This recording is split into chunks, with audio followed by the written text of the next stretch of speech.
20 years of excellence in cancer care. Mahatma Gandhi Cancer Hospital and Research Institute, Visakhapatnam.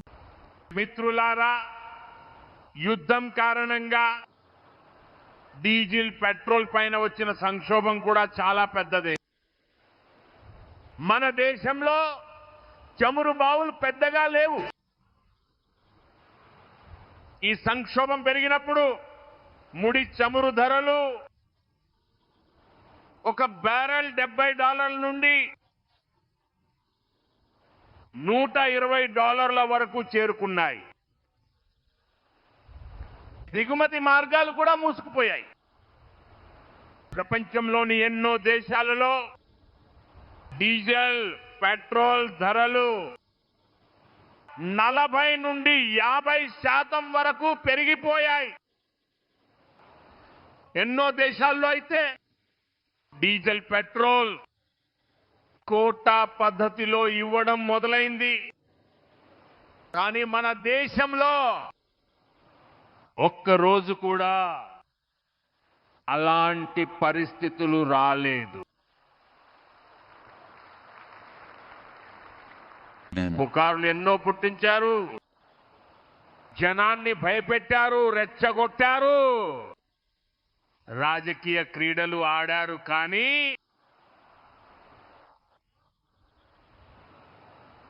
దురుద్దేశం ఉన్నవారు సఫలం కాలేకపోయారు. అతి సుదూర ప్రాంతాలలో కూడా చిన్నపాటి ఆటంకాలు మినహాయిస్తే సరఫరాలో పెద్ద సవాళ్లేమీ ఎదురు కాలేదు. ఏప్రిల్ మరియు జూన్ మధ్యలోనే కేవలం డీజిల్ పెట్రోల్లోనే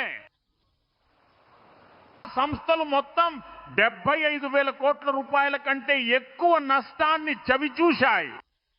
అంటే ఒక కొత్త శుద్ధి కర్మాగారం కట్టేంత నష్టాన్ని ఓర్చుకోవాల్సి వచ్చింది. మరియు ఈ నష్టాన్ని భర్తీ చేసే బాధ్యతను ప్రభుత్వ ఖజానా ద్వారానే భరించారు. మేము లీటర్కు ₹10 ఎక్సైజ్ సుంకాన్ని తగ్గించాము.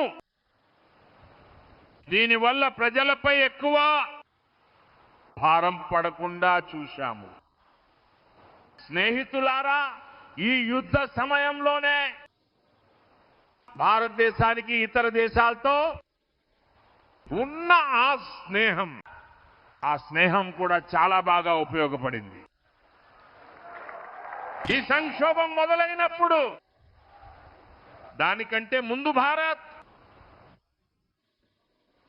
కేవలం 25-26 దేశాల నుండే ఇంధనాన్ని మరియు శక్తిని దిగుమతి చేసుకునేది. కానీ సంక్షోభ సమయంలో భారత దౌత్య నీతి సత్తా ఏమిటో ప్రపంచానికి తెలిసింది. ఇతర దేశాలతో మనకున్న మంచి సంబంధాలు ఈ క్లిష్ట సమయంలో ఎంతో తోడ్పడ్డాయి. యుద్ధం జరుగుతున్న సమయంలోనే భారత్ 40కి పైగా దేశాల నుండి వచ్చారు. ఇంధనాన్ని తెప్పించుకోసాగింది. భారత్ ప్రపంచానికి స్పష్టమైన సందేశం ఇచ్చింది. మనకిప్పుడు దేశహితం, దేశ ప్రజల శ్రేయస్సు అన్నిటికంటే ముఖ్యమైనదిగా పరిగణించాలి. పౌరుడే దేవుడు అనేది మా మంత్రం. మిత్రులారా, ఇంతటి ఊహించని సవాలు నుండి దేశమంత సులభంగా బయటపడలేదు. దీని వెనుక దశాబ్ద కాలంగా సాగుతున్న దూరదృష్టి గల విధానాల విజయం ఉంది. నేడు ఇక్కడ రాజస్థాన్ రిఫైనరీని ప్రారంభిస్తున్నాం. మేము 2017వ సంవత్సరంలో దీనిపై ఒప్పందం చేసుకున్నాము. కానీ 2018 నుండి 2023 వరకు రాజస్థాన్లో కాంగ్రెస్ పాలన నడుస్తోంది. కాంగ్రెస్ సహకరించకపోవడం వల్ల ఇక్కడి పనులు దాదాపు ఆగిపోయాయి. కానీ ఎప్పుడైతే ఇక్కడ డబుల్ ఇంజిన్ ప్రభుత్వం వచ్చేసిందేమో దీని పనులు చాలా వేగంగా ముందుకు సాగాయి. మరియు ఈరోజు మనం దీనిని ప్రారంభిస్తున్నాము కూడా. నా పని చేసే విధానం గురించి మీకు ముందే తెలుసు.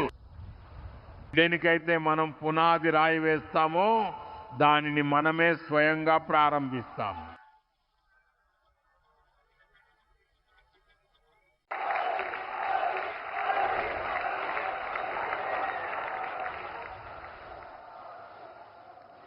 అదేవిధంగా భారత్ తన శుద్ధి సామర్థ్యాన్ని నిరంతరం పెంచుకుంటూ పోయింది. అమెరికాలో గత 50 ఏళ్లలో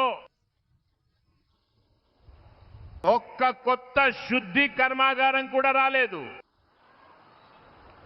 యూరప్ శుద్ధి సామర్థ్యం క్రమంగా తగ్గుతూ వచ్చింది.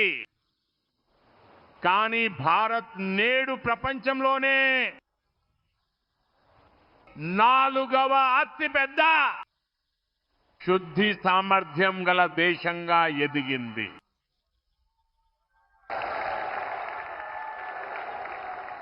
మనం ఇక్కడితో ఆగిపోము. రాబోయే ఏళ్లలో ఈ సామర్థ్యం ఇంకా పెరగబోతోంది. ఇలాంటి ప్రయత్నాల వల్లే భారతదేశం ఈ శతాబ్దంలోనే అన్నింటికన్నా అతిపెద్దదిగా నిలుస్తుంది. ఇంధన సంక్షోభాన్ని ఎదుర్కొని నిలబడింది.